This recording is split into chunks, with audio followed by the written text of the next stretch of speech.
All right, we are live. It's good to see you, Danny. For our guest, this is Daniel Howe, who was in my book. So you're going to have to read all of the Rocks and Thorns book in order to find Daniel's story, and it is truly inspiring and really formed one of the just the heart and soul of what I believe is true leadership. So thank you for joining us. This is our second podcast where we feature people who take their own life experiences and allow that to really flow from them in a transformational form of leadership. So we had to talk to you. Thank you for joining us. Yeah. Thank you very much for having me. Sure. And this is my lovely wife, who should introduce herself. We everything great about what I do, I need to attribute that to Shelley. Do you want to introduce yourself to Daniel? Yeah, so my name is Shelley McAllister, and I'm a partner with D Degree Coaching and Training. And I am so fortunate through not just being Doug's wife and now business partner and sharing an office. I've met so many amazing people. And when I read his book, I wanted to meet, I knew some of the people that were featured, but I didn't know everybody. And I really wanted to meet everybody. So I'm so glad that you're here. And I'm just going to ask a lot of questions sometimes. So I might just ask some questions. And yeah, happy to be here. Nice to meet you. Nice to meet you. So I just want to start with a question, because there's something's come up in my life that is really challenging when it comes to reentry. And, you know, it really takes me back to that point when I got out of prison and, you know, all of a sudden found myself being turned down for every job. I mean, every single job. And you know, just the pain of having to have to explain to people my criminal record, the humiliation of it, how long it took to find a home. And I already had a master's degree before I went into prison. And it was so hard. It was just too hard.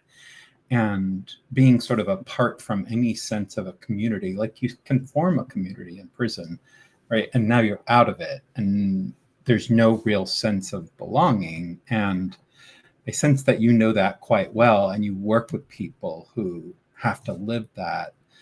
I just want to hear about, like, what's it like working with people these days who are like shoulder deep in that struggle of reentry?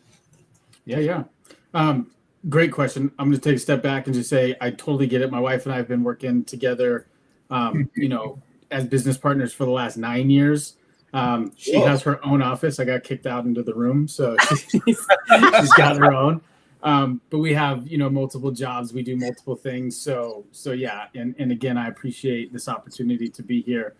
You know, and Shelley, to your point, the book is filled with some amazing stories. So you're in an amazing spot to be able to actually, like you said, reach out and hear a little bit more from these individuals in this book. And you know, that's something that's unique to books. You usually read the stories, and then whatever's in text is what you get. So, you know, you get to experience this as the book continues, right, in real life. So that's amazing.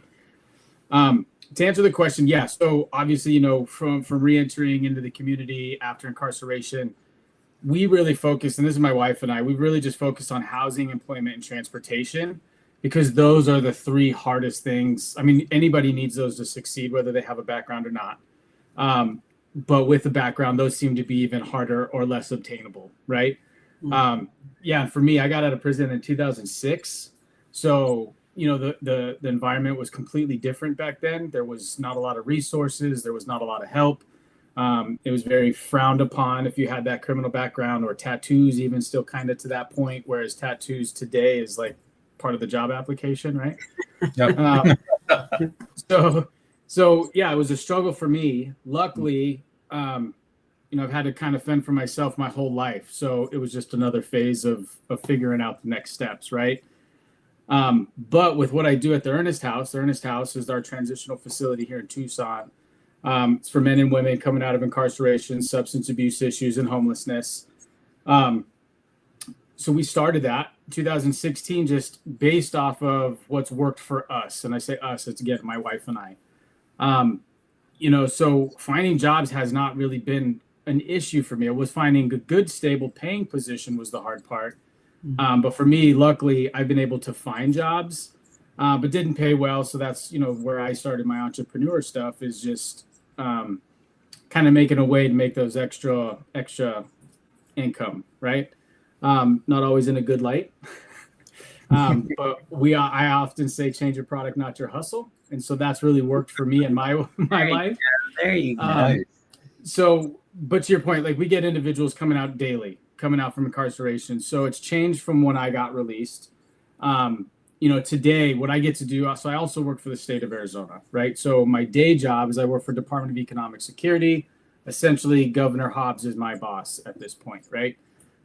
So my role is I get to go into the state prisons, federal prisons, county jails, and then all the local offices throughout the whole state of Arizona. I'm the senior business service representative, and I get to bring employers into the prison, get to do either hiring events or job fairs, or at the local offices, we get to bring employers to those events and get to, the folks that are recently released. My team, as far as what we do at the state level, is we get to go in, we're in the prisons pretty much every day. We have teams throughout the state of Arizona, and we're running anywhere from a 6 to a 12-week employment program, depending on what yard they're on, how much time they have left for release. And then we just kind of help them with answering that felony question, how to answer the gaps in employment, how to talk about what they've done while they've been incarcerated. So the employers love that.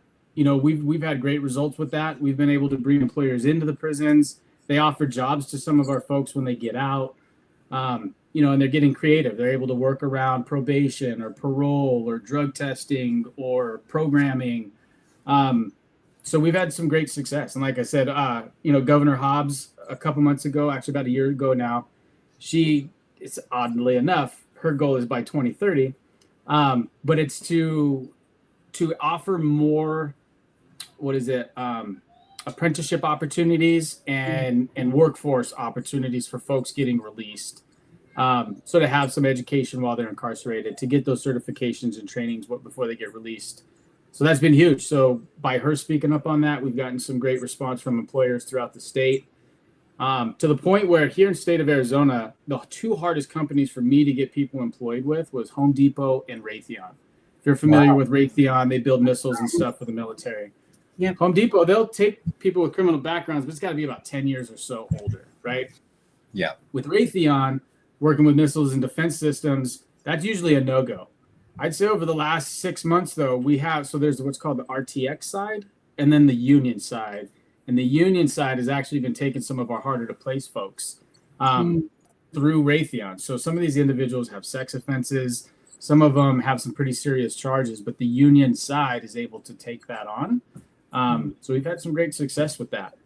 But I can't tell you the biggest obstacle. I don't know, I'm rambling on this question, but the biggest hurdle that I'm actually facing, this come up recently, is the individuals themselves that have done lengthy sentences thinking that they're not capable to take some of these positions. So I'm noticing that they're almost their worst critic. And so by me explaining my story and talking about what I've done, really gives them a little bit of hope.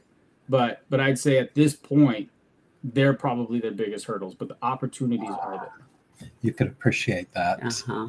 Yeah, it's kind of overcoming your own internal limitations. I do have a question, though. So you're giving kudos to the governor, and if the governor's listening, thank you for all you're doing, right? But it's not some random thing that all of a sudden she's interested in making sure that there is a bridge from vocational training apprenticeships inside to actual employment outside, right? Like Correct. There was a lot of building ground for that to happen. I sense you were at the center of it. So, great job, Governor. How did you produce that? So, and it's some of the stuff that I've done, right? So personally with the houses, she actually came and toured my house. So this is pretty rare, right? So I live in Tucson. She's in Phoenix. It's very rare that they even come down to our neck of the woods. We're a pretty small town. I think you guys have been through here.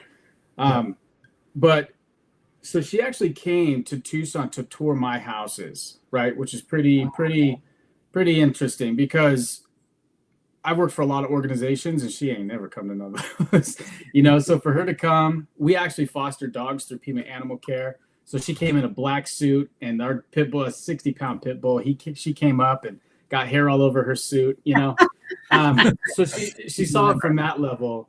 But I gotta give kudos also to my team. I've only been on this team for about a year and some change. They've been doing this probably for about the last 8 years, and they've really put some programs in place that makes this unarguable, right? We actually have some of our units here in Tucson. They've been able to get internet access. They have computers on site. We actually just refurbishing a library there right now to turn into a training facility for some of our construction trades. We've talked to the deputy warden about getting a actual truck on the premises, which is kind of unheard of, with all the security checks. But I don't know about the units you've been on, but for us, you can only get your CDL certificate, like your permit, no hands-on. So this is an opportunity for us to get those guys licensed before they get released. So this was in place. This was in play before Governor Hobbs got involved. So this ball has been rolling. I'd probably say since, I think it was Bush who signed the Second Chance Act, or it may have been Obama, but that's where we I think it was Bush in 2008, where we kind of started getting some of that rolling through. And then I've been a part of the Second Chance Coalition since 2015, and that was my role. I was the executive director there for about 2 years. And that was an opportunity. That was with the mayor's office here in Tucson. And that was an opportunity to kind of get employment at the forefront. And since 2015, we've done a huge job fair here at our Tucson Convention Center, to where our first year we had about 500 job seekers. This last one we just did, we had over 2,000 job seekers in attendance, over 50 employers. And what's cool about that is the federal prisons actually bring some inmates from incarceration to these job fairs in their prison gear and everything. So we have security around there. They get to meet these employers and kind of mingle before they get released. That's incredible. Wow. I'm sure you have questions about the dog program. Well, yes, but I'm good. So I don't know. We could talk about this for a really long time, but you mentioned fostering dogs. Do you and your wife just do that on the side, or does that have anything to do with the work that you do? So that actually started, as Doug has heard the story. So when we started the halfway houses, one of the issues of getting people to get jobs and pay fees is my wife and I started a kettle corn trailer, right? And that's an opportunity for the clients to work it. But that had us at all these events, had us at all these park events and, all these farmers markets and out in the community. And this was right around COVID, right? And so we were noticing there's a lot of dogs in our animal shelters and whatnot. So we were like, hey, this could be an opportunity for us to take some dogs out of the shelter and hopefully get them adopted out at some of these events, right? So what happened is we started getting some dogs out, putting them in our facilities at our houses, and then the clients started loving them. So when they moved on, they ended up adopting the dogs.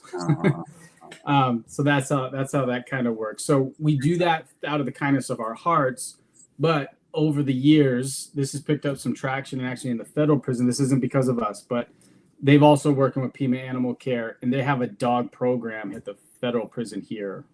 Wow. Love it. Oh, love awesome. That. So you're very entrepreneurial.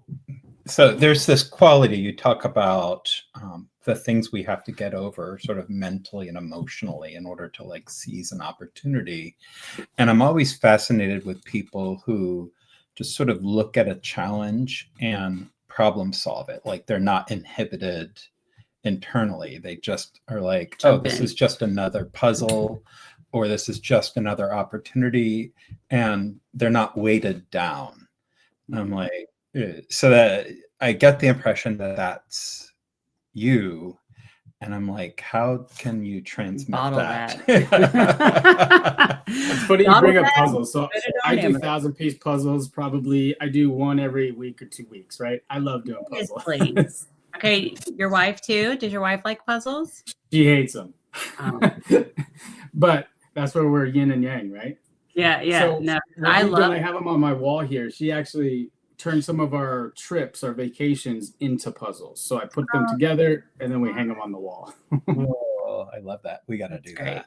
That'd be Yeah.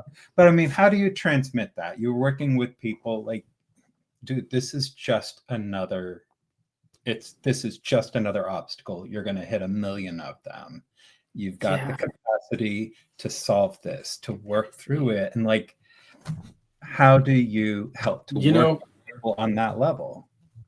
Now that you ask that, I'm going to put a blueprint together because that is like the secret sauce, right?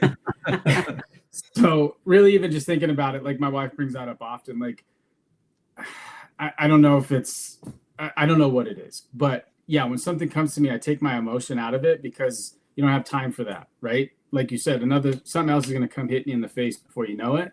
So I think it's more that fight or flight, right? Like, is it something we can do? Let's make it happen. If not, let's put it over here. But I think I generally try to get it done because it's just going to pile up. I try to tell that to my son with his homework. If you put anything to the side, it doesn't go away. You just get more homework, you know? So you just got to get it done.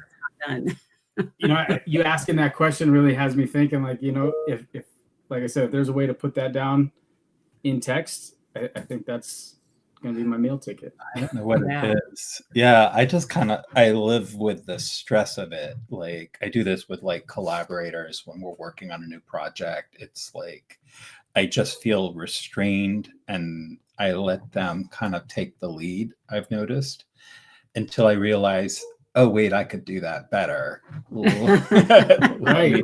Over. And that's what it usually comes down to, is you probably can do it better, right? Yeah, I've just like I know how to manage a project and I'm like, why did I forget that? You know how to do this. Go get it done. So I don't know. How do you work through it? I think first I realize, I mean, if I'm doing really good that day, I realize that I'm snagged by something, like something's like stuck in my head. And I realize that. And if I can realize that, then I can say, oh yes, of course you're going to be a little anxious about this or whatever. And just kind of, I likened it to putting something on a shelf. It's like, oh, that is a concern. That is a worry about something I'm about to do. That could go wrong, but I don't know. So I'm going to sit it over here on the shelf. But in my brain, I'm putting it like over here. You can't tell, but it's like it's like in my peripheral, at the very edge of my peripheral. So it's still there. I'm not talking myself out of the fear or the worry or whatever. It's still there, but it's not like right here, which I got to realize it's right here. Right. So, but it's the awareness that you've been hijacked by whatever it is that's like causing you the angst, right? Exactly. We often hear too, right? They say it's that thing that you're dreading to do is that thing that's going to push you to the next level. So for me, I'm like, let's get to that next level, man. Let's get there. Right. It's just a stepping stone or a barrier. Yeah. So you brought up one of the ways that I've been challenged recently. You know, I've heard some controversy in what some of the circles that I work within around belonging and having a sexual offense. And you brought it up. I mean, this is reentry for all, restorative justice for all of us. We're in it together. That's where my mindset is. And I realize not everyone is there, you know, particularly on the level of like finding jobs and things like that. How are you working through some of that resistance? Yeah, I mean, that is one of the tougher charges to work with, right? Because even when you're working with employers and you're working with housing providers, they're like, oh yeah, we'll work with that population, except for, right? And it's usually the sex offenders or the arsonist or things of that nature. So my mentality, in full disclosure, right? I was violated as a child. My wife was violated as a child. So, you know, we have that understanding, and you would think in our position that we would totally be against, you know, sexual predators or whatnot. But the reality is, if they get a release date, what are we going to do with them? Right. So that's our take on it. We're loving people. And at the end of the day, it's those opportunities is what's going to make somebody succeed or not. Right. So we do work with housing providers that work with sex offenses. A lot of our employers, that is a conversation I ask straight up front. And they may not be comfortable with it, but again, they're released, so they're going to be out there. What do we want them doing, right? So that's kind of our approach and our take on that. I appreciate you sharing that. Yeah. I don't know. It just has me thinking about belonging for all of us, right? Like, I know the pain of not belonging, and I can only imagine walking around on the registry, what that's like on that level. But yeah, I mean, like I said, as far as housing, employment, they don't get many options or opportunities, and those that do work with them often predatorize them, right? So it is unfortunate in their world, but here in the state of Arizona, actually Tucson, the unit we have right here has 70% of the sex offenders for the federal prisons across the country. So, oh wow, okay. The majority of them that go into the system come here. So at some level, I'm probably coming in contact with, they're hearing my story on some level here. Yeah. What is your vision? I hear you're making like just incredible strides in the state of Arizona, right? The reentry system that you are creating. What does the future look like? Let me ask this differently. Like, what is giving you concern, and how are you working through that? I don't have a lot of concerns. What we do and what we've done with our housing program, we don't bank on government funds. So that hasn't been a hindrance. It's about getting our clients jobs, right, to pay their fees. So, on that level, it is unfortunate to see the administration and the way that they're going about some stuff. But for us, we just see that as an opportunity, right, to fill in that gap. We walk around with immigration cards and information in our cars. So if anything's happening, we're right on the border here.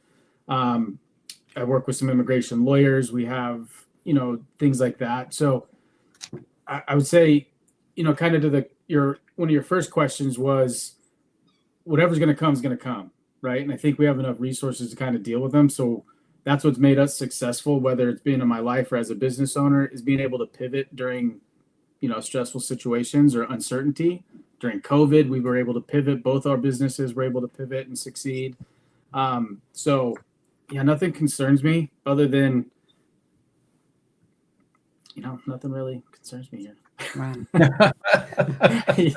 These barriers is like, I don't know, eat some for breakfast. I know. I'm like, I've worked through harder than this. COVID, okay. Yeah, I can't. My wife and I actually joke about it. Like, situations happen to us often where it's always like, that's never happened before. Well, we get that a lot. So we get a lot of that's never happened before, and we have to navigate our ways through that stuff. So you have a lot of practice. It's more the norm that something comes up that you're like, oh, that could be a problem or a barrier, but that's like the norm for you. So you seem to put a blueprint out for that. Like, please. But the only worries, I guess, would be health stuff. You know what I mean? But nothing as far as the world that is out there. That's right. Yeah. Well, this has been great. Do you have any other questions for? You look stunned. I wasn't planning to have it. Yeah, no. No, I don't think so. I want to meet your wife. We need to all get to. Probably should talk about this off the. Yeah. She just got Let's do that. You guys like Sedona, so next time you guys come through to Sedona. Yes, there you go. Well, I absolutely love Arizona. And I actually have two really dear friends in Tucson. So I need to get down there. I owe visits. So you have a question. Do you have a question? I have let's see if I can make it intelligent. So what is one of your favorite leadership principles or leadership practices? Yeah. I think so. One of the best things that I've learned, whether it be through Just Leadership USA or is when you have a team, right, and you put somebody in a position, let them lead, let them use their experience, let them grow. They're going to fail. They're going to stumble at times, right? But learning from other people. And I think that's what's been great about your book and about, what you do is being around other people that, though you're the leader, you're the one in control, like still learning from other people, right? I think a lot of people in my position feel that they got it all figured out and feel that, or forget where they came from. I learn from my clients every day. I learn from people above me. I work from people that work beside me. So for me, it's just always learning, right? We never have this figured out. I say it's about direction, not perfection. We're never going to have it figured out. We're never going to be perfect at it. And when you think you are is when I feel you may start failing. Go ahead. So we've also been talking about mental health, especially men's mental health. Oh, yeah. And how is getting people that are in your programs mental health assistance? Is that something that's kind of like a focus or a priority or need? And then also, like, how do you take care of your own mental health? Because you see a lot of stuff. Yeah. No, it's countertransference is real, right? So actually, I have some notes down, and what I have written down is what you talk about in the book is the undiagnosed mental illness and how I'm still learning so much from my own, right? I'm not a clinician. I'm not a therapist. What I do is very therapeutic, right? But I'm not a therapist on any level. So, talking about, and like you said, men's mental health, right? That's something that's so usually pushed down and pushed aside. It definitely needs to be talked about, needs to be addressed. You can't pour from an empty cup, right? Yep. So Right. I've learned a lot through some of this. Like if I go to do an event or if I do something with a lot of people, I would start to fall after that, right? I'd crash really hard and I didn't understand why. But like the next day I feel really depressed and I wouldn't understand why, right? But it's stuff I got to work through. So now I prepare myself or I take some alone time. Otherwise, I have so much going on that if I'm not in a good space, all this other stuff is going to fall, right? So my wife actually took a 4-hour hike today up Sabino Canyon by herself, right? Because we do that if these are things you need to do, right? These are things we need because not selfish, but if we're not taken care of, we're useless to those around us. So addressing that is huge. We say that if you're on our property, we don't run a program or anything like that. We don't run substance abuse or NA. We have a sober living home, but our clients get to choose their program, right? And we say that because we want them to be sane and sober while they're on our facilities. And what that means is if they're on medication, they're balanced out on it, they're taking it corrective, they're not overdosing on it or taking it wrong. If they're on medical marijuana, that it needs to be the right reasons. If they're on Suboxone, methadone, we work with all that, but we just say as long as you talk to a doctor, you're working with somebody, you're on a regimen.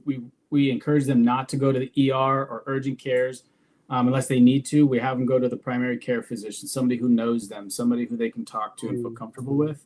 That's a huge piece. Because we get a lot of people that say, "Oh, I'm going to get better for my kids." Well, God forbid your kids pass away. What are you going to do? Right? That's going to be a challenging moment. How are you going to work through that? What are you going to do to better yourself then? Right? So yeah. And I'm mental health first aid certified. So we work with a lot of people with mental illness. And actually that brings up another great point. When we work with the police department here, we have what's called the MIST team. So if there's ever an issue, and the MIST team stands for Mental Health Safety Team. So if there's ever an issue, instead of calling the police department, we call the MIST team, and they come out and they'll get them either to a facility, to a detox center, another home of some sort out in the community. In the 9 years, we've never had anybody go to jail that's been kicked out of our program. They get transferred to a safer place. So that's fantastic. Wow. That's great. Yeah. So mental health is huge. Yeah, absolutely. No, and you were talking about the impact on you some days. And, I also know that I have a trauma history and I'm 56, almost 57 years old, and I've done lots and lots of work. But every so often, something hits that connects right to that old place, and it knocks me down. Like I need to separate myself from the world. I feel it head to toe. And I carry with me, sometimes it takes several days, if not a week or more, to really process through it. And, so something that I'm really passionate about is like, how do we set up organizations that understand that people might hit that, particularly people with trauma histories, people coming out of prison, right? Like sometimes they're going to connect with that old place, and they're going to get into fight flight. They're going to say things or do things. They're going to screw things up for themselves, right? Like particularly if you've been to prison, right? Like there's ways in which you deal with that sudden onrush of onslaught of like fight or flight. So it's like how do I've been working on how do we really help employers understand that, Did you need me to be objective. I want to see you. Hello. This looks like trash, but I told him that you went for a hike. Awesome. That's awesome. Hi. I'm also eating old Halloween candy and cleaning after my hike. Look, Awesome. You went on a 4-hour hike. You can have old Halloween candy. I mean, Thank you. It was really a joyful. I don't know where y'all are from, but Awesome. Arizona in the winter is a delight, and I am enjoying every moment of it. Oh, I bet. Love it. So fun. Yeah. Lovely to Maybe meet you we'll hike guys. one day. Yes, nice to meet you. Take care. But Great, Shepard. I'm having this whole conversation with myself about trauma, and now we've got Halloween candy and hiking. That's perfect. I love it. Anyway, take that wherever you want to go. well, no, I was gonna. So to that point, we actually do. So one of the stuff we work with the employers is we say, because when I worked at Pima County, right, the department here, we had a case manager that would go to the job sites, because instead of them having to leave, right, take the bus and all that stuff, we could provide the services there on site. Which, to your point, the employers are open to that stuff. So make sure that their employees have everything they need, whether it be mental health stuff, whether it be substance abuse guidance that they need, housing assistance. We were able to then go onto the job sites and provide that. So employers are opening up to it. Like I said, mental health first aid certification is a thing here in Arizona. Just how to work with employers and to deal with somebody that's having an episode of some sort. So we're doing a lot to address that for sure here. Love it. That's awesome. Well, we've kept you for 40 minutes. I could talk to you forever, but this has been great. I appreciate all the work you're doing. I appreciate you teaching us a little bit about leadership. If you could, we're just waiting for you to write your book. Yeah. So we can buy that. Right. Yeah. Where you're giving me some stuff to think about for sure. Have you written? Have you started writing? So no. So I've talked to a ghostwriter. This was many years ago, but now with the AI options and stuff, I actually started some guideline, like an outline of something, but I that's not my realm. But I definitely see the benefit of it, especially the stuff I've been doing out there. If I was to say, here's my little speech, but here's a way to continue that a little bit. So any guidance, I'd be more than happy to take it from you. Absolutely. Yeah. Just get your manuscript done, and then I'll connect you with a good editor, and you'll get it into shape. The process is now completely demystified for me, and I would love to see you write a book. Yeah. Well, that is on my agenda.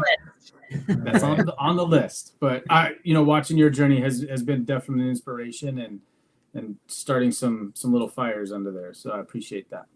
Nice. Well, it's lovely to meet you. You as well. And I'm jealous you get to go meet more people throughout this process. So keep posting and keep us updated on all that happens for you guys. So we'll let you know when we're in Arizona. Absolutely. Actually, so my son and I, we're going up tomorrow to Flagstaff to go snowboarding for Thanksgiving. So we'll be going through Sedona and Flagstaff tomorrow. Nice. Love it. All right. Oh, happy Thanksgiving. You guys too. Thank you. Bye-bye. Bye.